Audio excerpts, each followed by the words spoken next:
Le corps de Philippine, une étudiante âgée de 19 ans, a été découvert en partie enterré ce samedi après-midi, dans le bois de Boulogne, à Paris, 16e arrondissement, durant une battue. La jeune femme avait mystérieusement disparu la veille, vers 14 heures, après avoir pris son déjeuner à l'université Paris-Dauphine, qui se situe place du Maréchal de Lattre de Tassigny, le long du bois. Voici ce que l'on sait.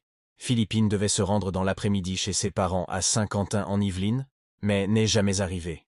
Elle ne répondait plus au téléphone et ses proches, inquiets et persuadés qu'il lui est arrivé quelque chose, ont prévenu la police.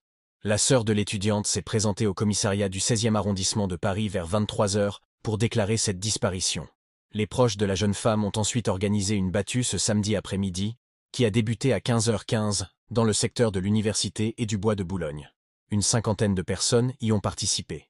Dans le même temps, des appels à témoins ont été diffusés sur les réseaux sociaux. Peu avant 17 heures, la police a été alertée. Un corps partiellement enseveli a été découvert au niveau de l'avenue Chantemesse durant la battue. Les forces de l'ordre sont rapidement arrivées sur les lieux et ont gelé la scène, en installant un périmètre de sécurité. Il y avait peu de doute sur le fait qu'il s'agissait du corps de Philippine, expose une source proche de l'enquête. L'identification formelle du corps est intervenue en fin de soirée. Une jambe et un bras sortaient de terre. C'est ce qui a permis aux participants de cette battue de le localiser. C'est la géolocalisation du téléphone de Philippine qui a orienté les recherches vers cet endroit.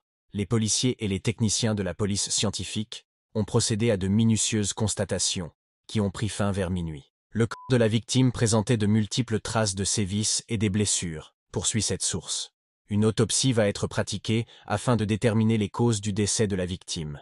Les enquêteurs de la brigade criminelle vont interroger les personnes qui ont contribué à cette macabre découverte.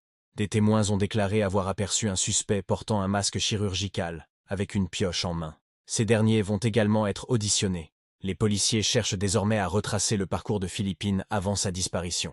Plusieurs pistes sont étudiées, notamment celle d'une mauvaise rencontre ou d'un meurtre commis par une personne de son entourage.